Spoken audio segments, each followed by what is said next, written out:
Mapagpalang araw. Inyo pong maririnig ang kasaysayan ng pagkamatay ng Panginoong Yesus at ang kanyang 12 apostol na napanood ko po dito sa YouTube din, Very interesting. Ito po yung programang Sa Iyong Araw, SIW ay SIA sa iyong araw. Ayun, po. Pakinggan po natin, maganda po ito, very interesting about pagkamatay ni Jesus at ng mga kanyang mga apostol. Po, bibihira po ang kasaysayan na ganito, Pakinggan niyo po. Magandang oras mo, kaibigan. Ngayon, pag-uusapan natin ang isang lihim na misteryo ng Roma. Matatandaan natin na si Jesucristo, ang Mesiyas, ang pumatay sa kanya, ay walang iba kundi ang mga taga-Roma. At napaisip ba kayo, mga kaibigan, kung paano namatay ang mga apostoles ni Jesucristo at sino nga ba ang pumatay sa kanila at bakit sila pinatay? At atin itong isa-isahing sagutin, mga kaibigan.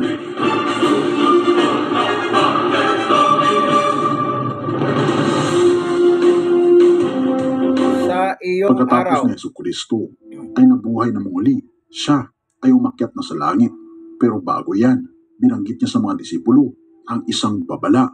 Sa mga Gawa 20, verse 29 to 31, sabi niya dito, alam kong pagkaalis ko ay magsisipasok ang mababangis na asong gubat at walang patawad nilang lalapain ang kawan.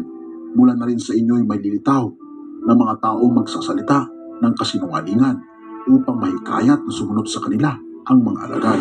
Kaya't mag-ingat kayo, alalahanin ninyong tinuruan ko kayo araw at gabi sa loob ng 3 taon at maraming luha ang pinutulan ko. Amo po sa magandang balita, Biblia. Ang babala ng ating Panginoon sa kanyang mga disipulo.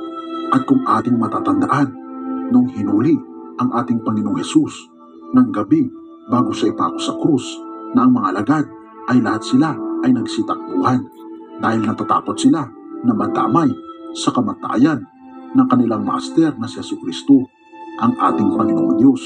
Ngunit ano ang nagbigay ng lakas ng loob sa mga disipulo pagkatapos umakyat ni Jesucristo sa langit? Paano sila nagkaroon ng lakas ng loob upang ipaglaban ang kanilang pananampalataya na hudyat na sila ay patayin ng kagaya ni Jesucristo?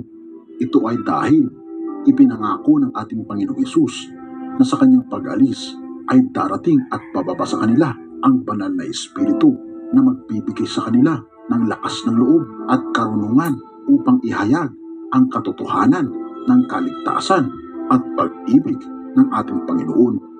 Ito ang sabi ng ating Panginoong Jesucristo Araw ng sa mga alagad po yan. na sila ay maghintay sa upper room at sila ay mag-fasting ng 40 days at matatanggap nila ang banal na Espiritu.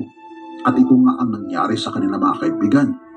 Si Pedro, na tinatawag na Grammatos at Idiocrates sa salitang Grego, ito ang kutya sa kanya na ang ibig sabihin ay hindi siya marunong magbasa. At sa salitang Idiocrates ay mapapansin natin ang salitang idiot. Ngunit pagkatapos, mga kaibigan, na mapuspos ng banal na Espiritu ang mga disipulo, ay sila ay naging matapang. Ang wisdom ng Panginoon ay sumakanila at hindi sila natatakot na mamatay alang-alang sa kanilang trabaho para mailaganap ang katotohanan ng pag-ibig ng Panginoong Diyos para sa sanlibutan. At kung ating babalikan, mga kaibigan, ang propesiya, kapanahunan, mga kaibigan, ng Roma na mainit ang kanilang mga mata patungkol sa mga gawain ng mga disipulo. Bilang paganong reliyon kasi, sila ay naniniwala na ang mga emperor ay kabahagi ng pagiging Diyos at mainit sa tainga ng mga leaders ng Roma ang patungkol sa Mesiyas, ang ating Panginoong Jesucristo, na siya ang hari ng mga hari at kanilang inilalathala ang patungkol sa kahariang darating na mas sigit sa kaharian ng Roma. At kaya naman mga kaibigan, isa-isa silang pinatay dahil sa kanilang pananampalataya at gawain ng pagbimisyonero alang-alang sa pag-ibig ng Diyos. Ito ang dahilan kung bakit pinatay ang mga disipulo. Dahil na rin sa kagagawan ni Satanas, dahil kanyang sinapian ang mga pag-iisip ng mga leaders, lalong-lalo na sa lugar ng Roma, para patayin ang mga disipulong ito.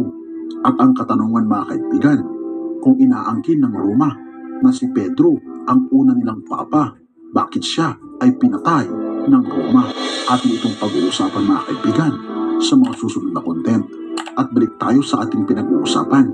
Ating talakayin ang kamatayan ng mga apostoles o mga disipulos ng ating Panginoong Hesukristo. Unang-una ay si Judas Iscariote. Si Judas Iscariote ay alam natin lahat kung paano siya namatay. Ito ay nakasaad sa libro ng Mateo 27 verse 5. Pagkatapos hinudas ni Judas ang ating Panginoong Hesukristo, ay naggilti ito at ibinalik niya ang 30 pieces of silver na halaga ng kanyang paghuhudas sa ating Panginoong Hesukristo. Ngunit sa kanyang paghingi ng kapatawaran ay hindi niya tinanggap ang grasya ng Panginoon at hindi niya tinanggap ang kapatawaran ng Panginoon. Kaya naman nandun pa rin ang guilt feelings sa kanyang puso at pagkatapos siya ay nagbigti. Mateo 27 verse 5. At kanyang ibinulaksak sa santuaryo ang mga putol na pilak at umalis, at siya yumaon at nagbigti. At nakasaad mga kaibigan sa libro ng mga gawa 1 verse 18, ang kabayaran sa kanyang pagtataksil ay ibinili niya ng lupa. Doon siya nahulog ng patiwarik at sumabog ang kanyang tiyan at lumabas ang kanyang laman loob. Pangalawa, James the Great, ang anak ni Zebedee. Si James ay kilala sa pangalang Santiago sa Tagalog. Kasabay na tinawag ni Jesus si Pedro, si Santiago ay kasabayang tinawag ni Jesus kasama ni Pedro, dahil nandun din si Juan at saka si Santiago nung panahong tinawag ng ating Panginoong Jesus si Pedro.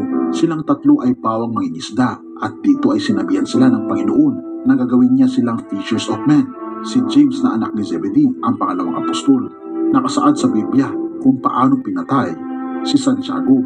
Ito ay makikita sa mga gawa 12 verse 2, at pinatay niya sa tabak si Santiago na kapatid ni Juan. Kung ating mabalikan mga kaibigan ang verse 1, ng panahon ng yaon ay iniulat ni Herodes ang kanyang mga kamay upang pahirapan ang ilan sa iglesia, at pinatay niya sa tabak si Santiago na kapatid ni Juan. Ang kamatayan ni James o ni Santiago na anak ni Zebedee ay naganap sa kasagsagan ng pamumuno ni Haring Herod. Siya ay pinaniniwalaang namatay noong 44 AD nang makita ni Haring Herodes na masaya ang mga Hudyo. Sa pagkamatay ni Santiago ay pinahuli rin nito si Pedro o si Simon Peter, ngunit si Pedro ay pinatakas ng anghel ng Diyos. Simon Peter o Simon Pedro. Si Pedro ay anak ni Jonas na isang mangingisda. Siya ay nagmula sa Bethsaida at Capernaum. Kilala siya sa tawag na Simon o Cephas. Sa 12 apostol, si Pedro ang tumayong pinakapinuno pagkatapos mamatay ng ating Panginoong Hesukristo. Nanindigan siya bilang tagapagsalita para sa lahat ng 12 apostol. Siya ang unang nagkumpisal kay Jesus. Nagpahayag siya at pinahayag niya na si Jesus ay anak ng buhay na Diyos. Si Pedro ang kaisa-isahang tao na naglakad sa tubig nang siya ay tinawag ni Jesus. Siya rin ang apostol na tumaga sa tenga ng isang sundalo na dumakip kay Jesus pagkatapos ng kanilang huling hapunan.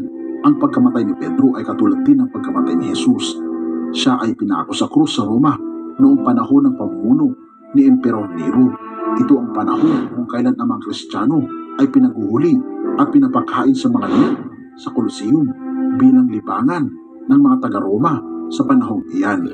Ayon sa pinagsama-samang istorya, si Pedro ay ipinako sa krus katulad kay Jesus, ngunit hiniling niya na siya ay ipako sa krus ng pabaligtad sa kadahilan ng hindi raw siya karapat-dapat na mamatay ng katulad ng ating Panginoong Jesus.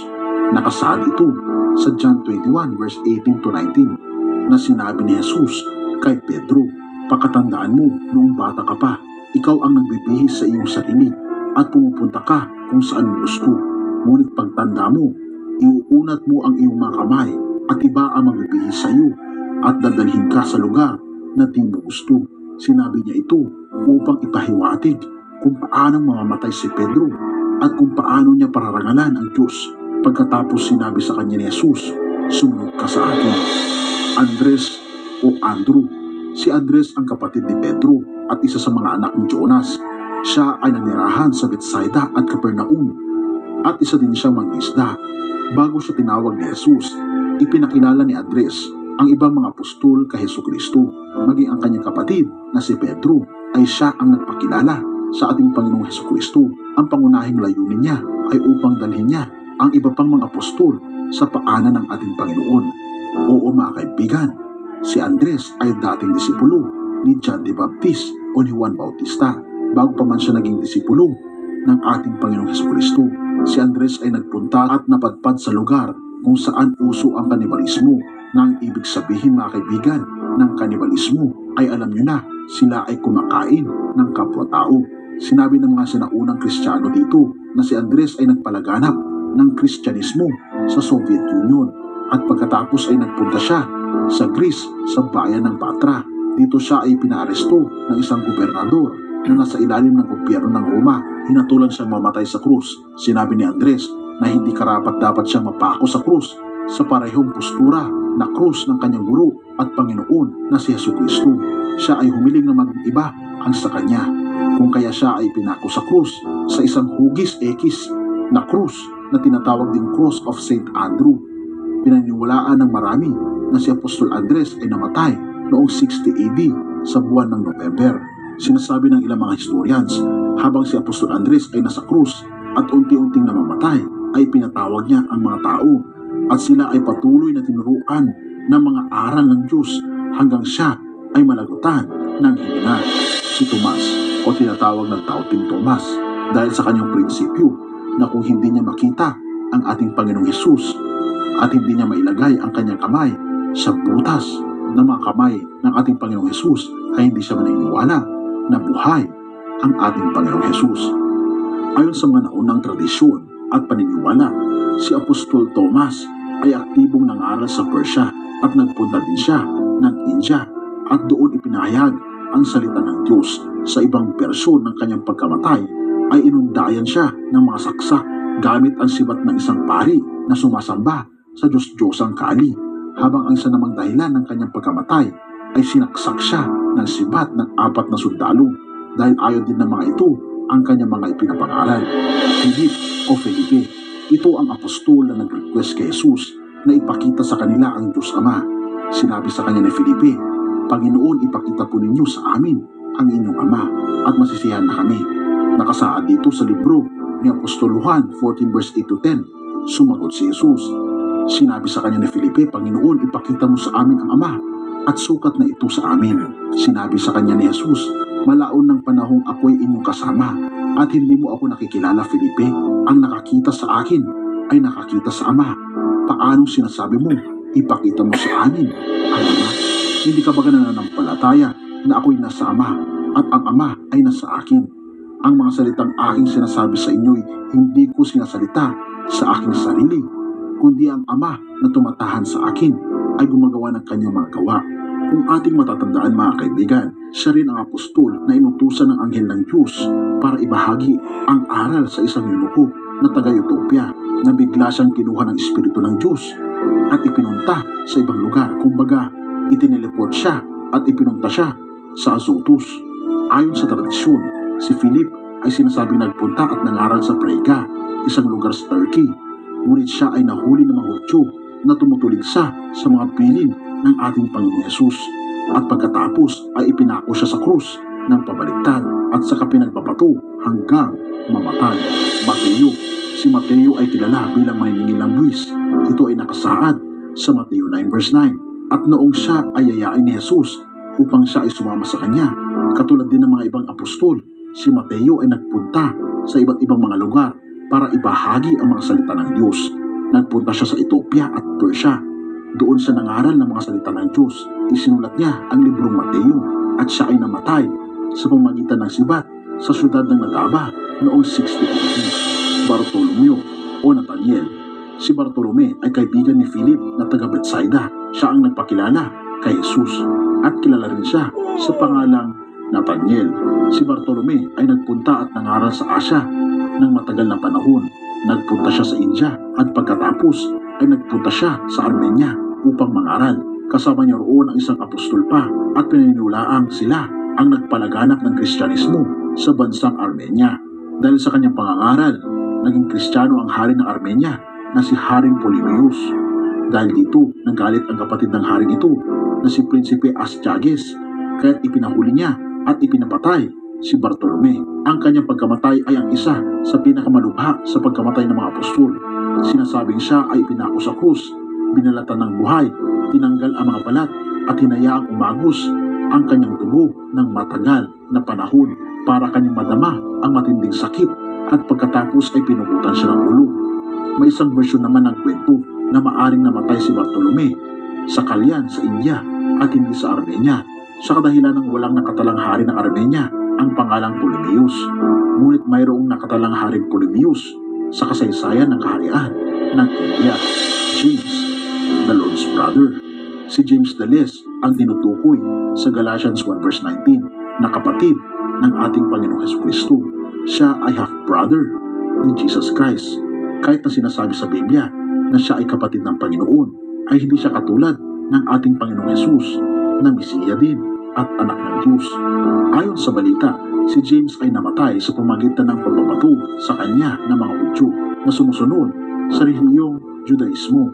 Paniniwalaang si James ay nangaral noon sa Damascus na mas kilala noon bilang Syria at nagalit sa kanya ang mga tao doon at siya ay kanilang hinuli at siya ay pinatay. Sinasabi rin na pagkatapos siyang batuhin ay hindi pa siya tuluyang namatay. Kaya lumapit ang isang tao na may hawak na pamalo at ginamit ito upang hampasin siya sa ulo na hudyat ng kanyang tuluyang pagkamatay. Simon the Zealot o mas kilala bilang Simon na taga Cadeneo.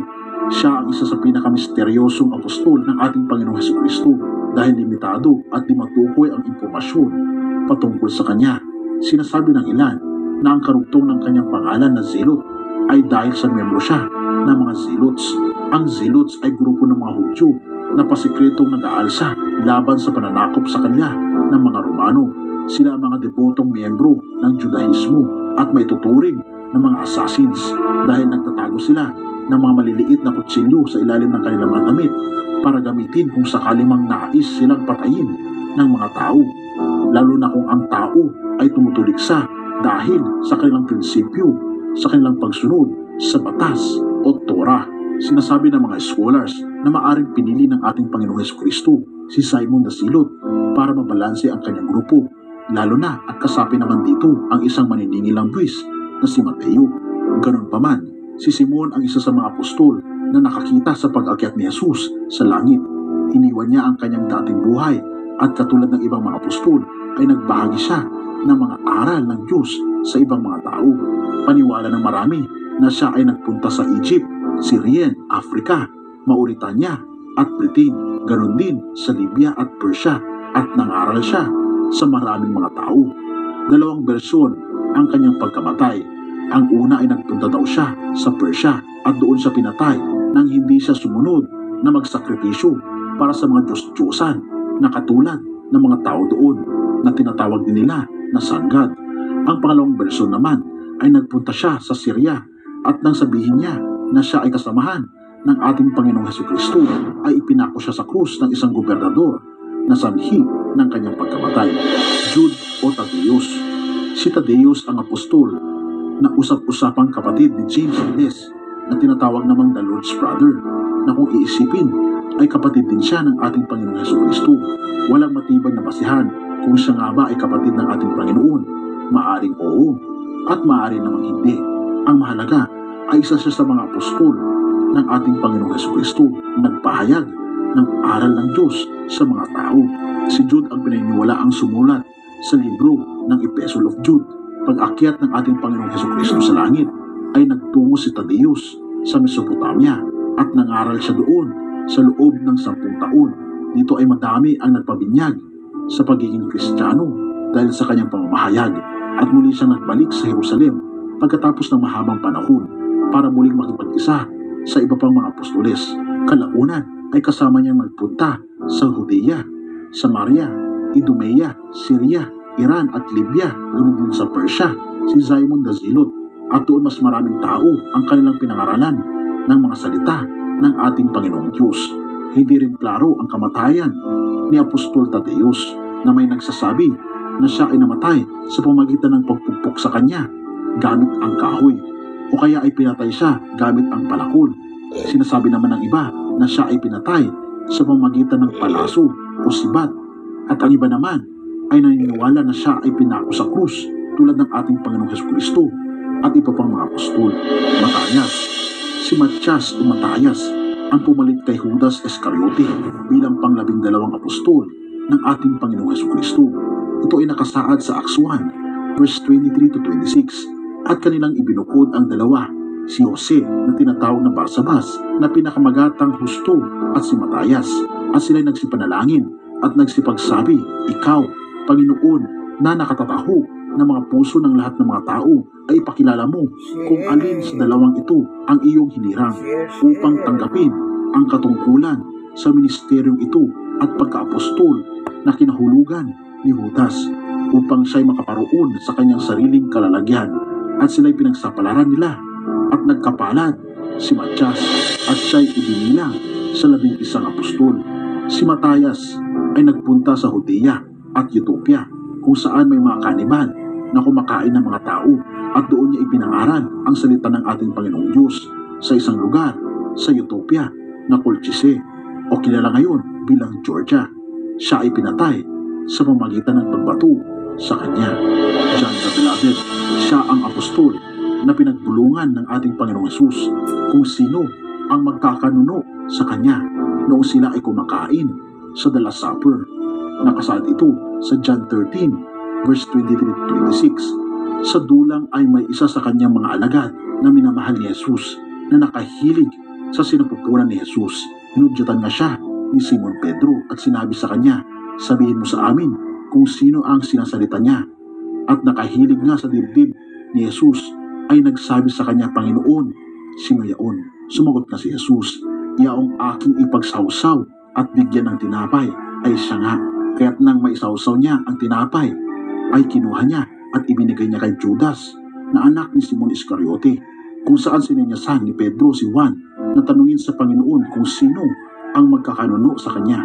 Si Juan din ang isa sa 3 apostol na nakakita sa pagbabagong anyo ng ating Panginoong Jesucristo noong sila ay nagpunta sa tuktok ng bundok kasama si Pedro at si Santiago. Si John ay isa ring mangingisda sa Galilea katulad din ni Pedro. Siya ang nakababatang kapatid ni James the Great o anak ni Zebedee. Sinabi nila na si John o Juan ay nahuli ng mga otoridad at siya ay dinala sa Roma upang sentensyahan ng kamatayan. Ito ay ang paglubog o pagbuhos ng kumukulong tubig sa kanya sa harapan ng maraming manonood. Ito ay kanilang ginawa sa harap ng maraming tao sa isang Colosseum sa Roma, kung saan ginagawang katuwaan at kasiyahan ang pagpaslang sa mga Kristiyano. Ito ang kanilang kwento. Ngunit kung ating makikita mga kaibigan, ay siya ay hindi napatay ng Roma. Kaya naman siya ay pinadala sa Patmos at dito niya sinulat ang libro ng Apokalipsis o ng Revelation sa Ingles, ang huling libro ng Biblia. At siya lang ang namatay ng natural death sa lahat ng mga apostoles ng ating Panginoong Jesucristo.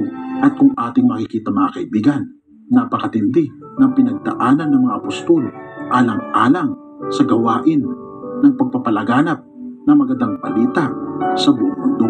Kaya naman mga kaibigan, ito rin ang ating ginagawa, ang pagpapalaganap ng magandang balita ng katotohanan para sa buong sanlibutan, ang katotohanan ng kaligtasan na bagaman tayo ay makasalanan, tinubos tayo ng ating Panginoong Jesucristo, at kung ating tatanggapin ang kaligtasan ito, ay mamanahin natin ang buhay na walang hanggan. Na bagaman tayo ay makakaranas ng kamatayan, tayo ay mapalad dahil nasa atin at tinanggap natin ang ating Panginoong Jesucristo. Binabanggit pa mga kaibigan sa Matthew 5 verse 10 to 12, "Blessed are those who are persecuted because of righteousness, for theirs is the kingdom of heaven. Blessed are you when people insult you, persecute you, and falsely say all kinds of evil against you because of me. Rejoice and be glad, because great is your reward in heaven. For in the same way, they persecuted the prophets who were before you. Oo mga kaibigan, mapalad ang mga tao na tinurigsa alang-alang sa pangalan ng ating Panginoong Jesucristo. Amen. Kaya naman mga kaibigan, anuman ang mangyari, ipagpatuloy natin ang katotohanan ito sa ating mga kaibigan at ang Panginoon ang sa atin magpakailanman. Amen. Purihin ang Diyos at salamat kaibigan sa iyong Panginoon. Ayan, narinig niyo po yung history, paano po pinatay si Jesus at ang mga apostol. Ayan, makakarinig po tayo ng awitin. Tanging kay Jesus mo lang ito matatagpuan. Ano po? Ayan, ipi-play po natin ang video.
Amen.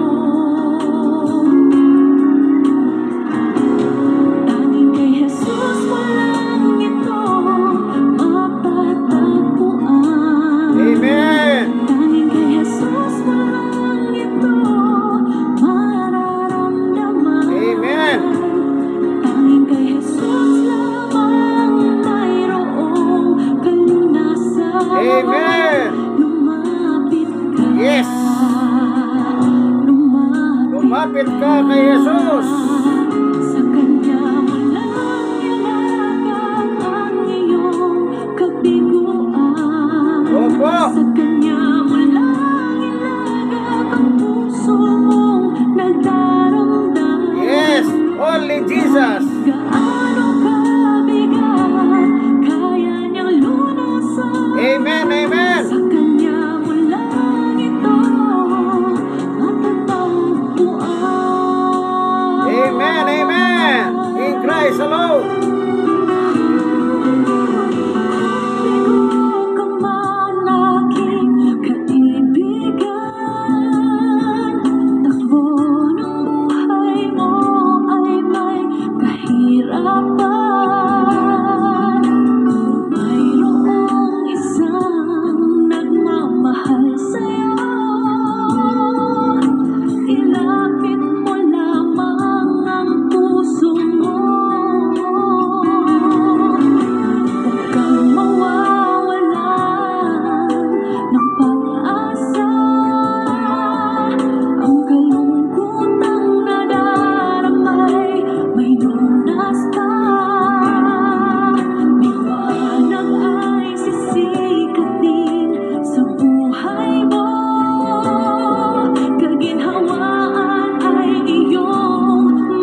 Share, share!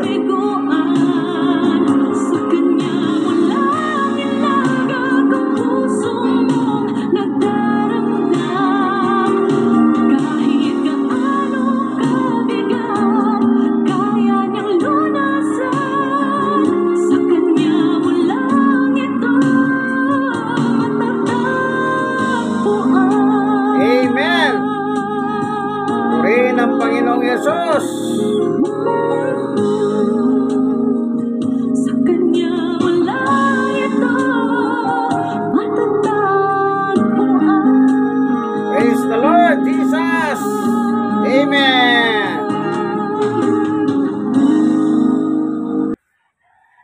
Alam niyo po sa history ng mga apostol, nang ang Panginoong Yesus po ay umakyat na sa langit, sila'y napuspos ng Espiritu Santo.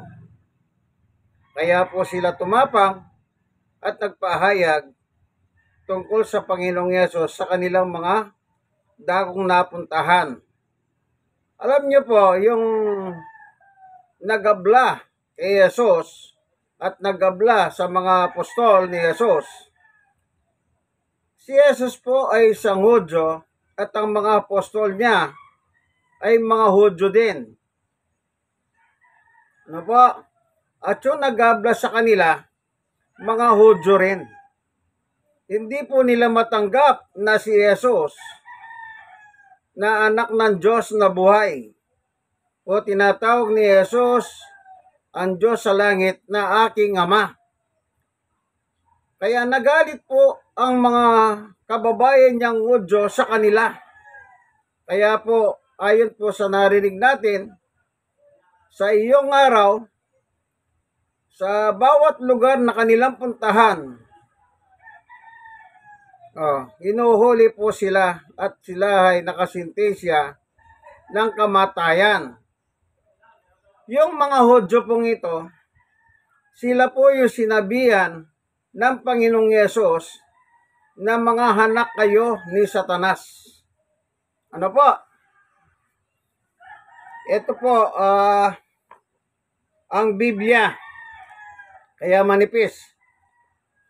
Basahin po natin yung 8 ng 1.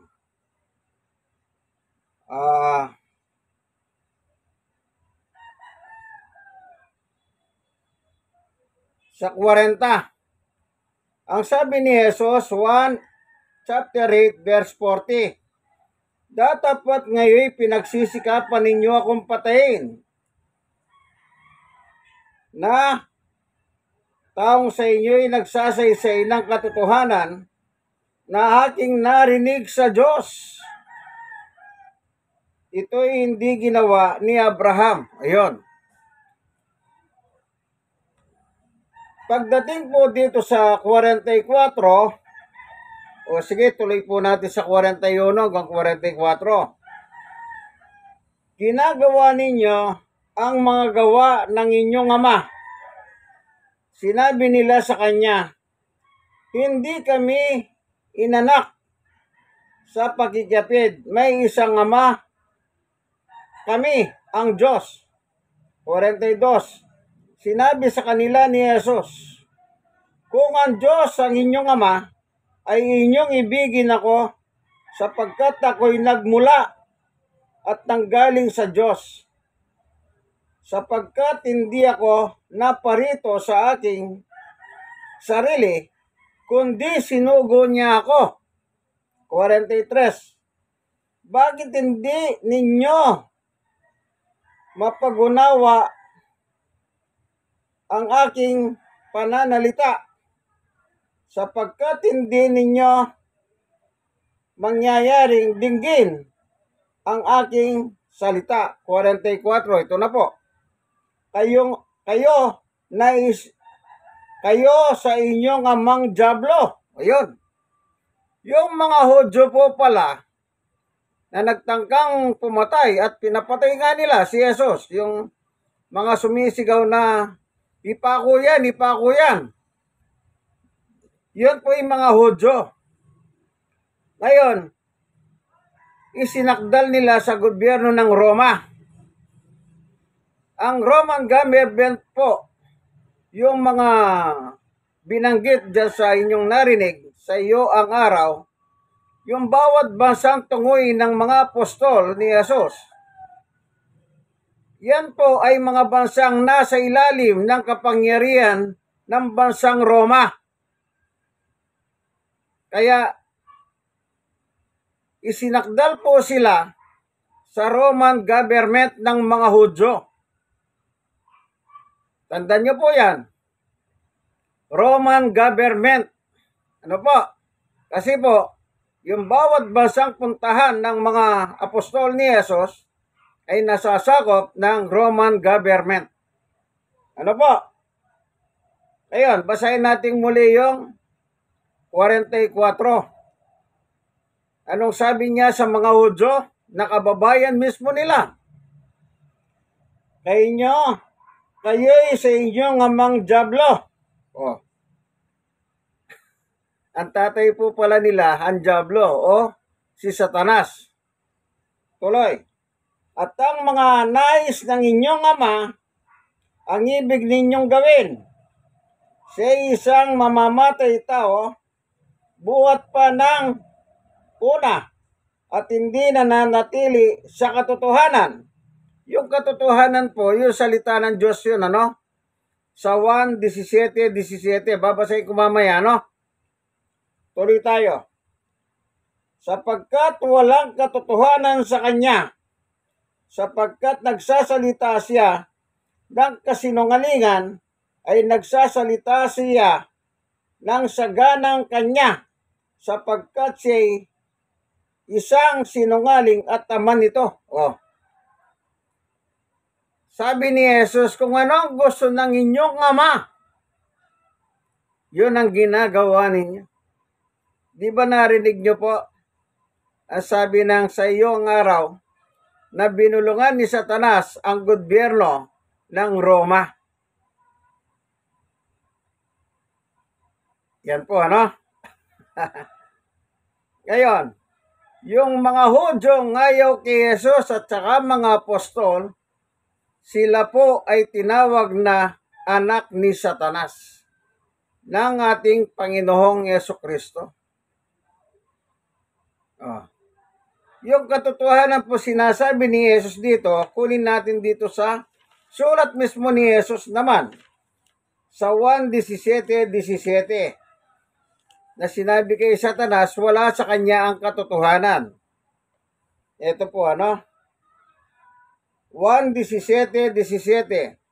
Pakabanalin mo sila sa katotohanan at ang salita mo'y katotohanan. Oh. Sabi ni Jesus sa kanyang ama, sa verse 1 o 17 verse 1, ang mga bagay nito ay sinilita ni Jesus at sa pagtingala ng kanyang mga mata sa langit ay sinabi niya, Ama, dumating na ang oras, luwalatin mo ang iyong anak upang ikaw ay luwalatin ng anak. Oh. Kaya kinakausap po ni Jesus sa kanyang ama sa langit. Ano po? At ang kanya sinabi sa 17, pakabanalin mo sila sa katotohanan, ang salita mo'y katotohanan. Yon. Yung salita ng Diyos, wala po kay Satanas kasi nga po, likas na sinungaling at ama ng mga sinungaling itong si Satanas. Ano po? Kaya yung mga Hudyo, ang sabi ni Jesus, bakit ninyo akong gustong patahin na nagsasaysay ng katotohanan sa inyo na nakita ko sa aking ama? Oh. Ang salita ni Jesus ay salita po ng ama. 12 ng 1, panguli. 1:12:49 at saka 50. Sapagkat ako'y hindi nagsasalita na mula sa aking sarili, kundi ang ama na sa akin ay nagsugo, ay siyang nagbigay sa akin ng utos at kung ano ang dapat kong sabihin at kung ano ang dapat kong salitain. 50. At nalalaman ko na ang kanyang utos ay buhay na walang hanggan.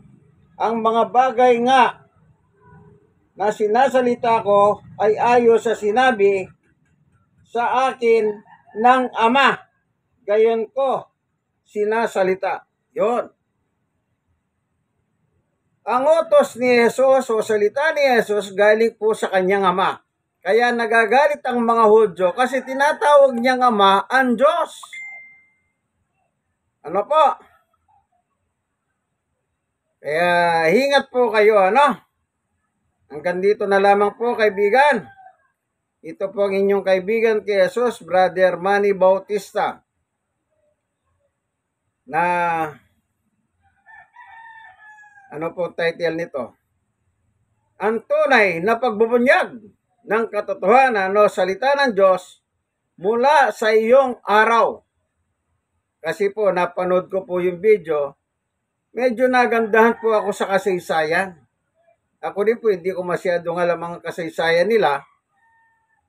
Bagamat sa Biblia po, binabasa ko, pero yun po, nag-research po sila. Ganon po sila, no? Kaya ako, nagbabasa lang ako ng Biblia, siyempre, kung ano lang yung nakalagay sa Biblia. So, dagdag kahalaman din po, ano? Kung paano po sinintisyan ng kamatayan ng Panginoong Yesus at ang kanyang mga apostoles. Ano po? Kaya kaibigan, like, and share. Share lang po tayo, ano? Sapagkat ang buhay po natin, sa ngayon kung hindi pa po ninyo sinusuko ang buhay nyo kay Jesus, panahon na po ng pagsuko kay Jesus. Salamat Panginoon Diyos sa kaalaman na naibahagi sa iyo, sa amin, nang sa iyo ang araw. Ano po? Salamat po sa ngalan ni Jesus. Amen. Kaibigan, ayan, pag-iusap na naman. Like and share. Kayo pong mga nasishare, share nyo din po sa iba. Napakaganda pong topic, ano? Alam nyo, kapag nakakapanood po ako sa YouTube ng magagandang topic, gusto ko ma-video ko po. Bakit? Dagdag kahalaman din yan Ano po? Spiritual knowledge. Ika nga. Ano pa? Spiritual food. Yan. Hanggang dito na lamang po. God bless us all.